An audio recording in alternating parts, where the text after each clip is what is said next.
Hãy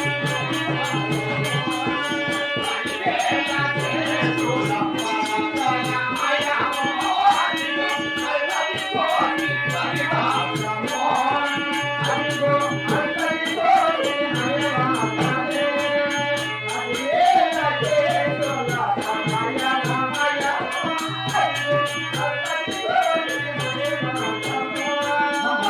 cho kênh Ghiền Mì Gõ để không bỏ lỡ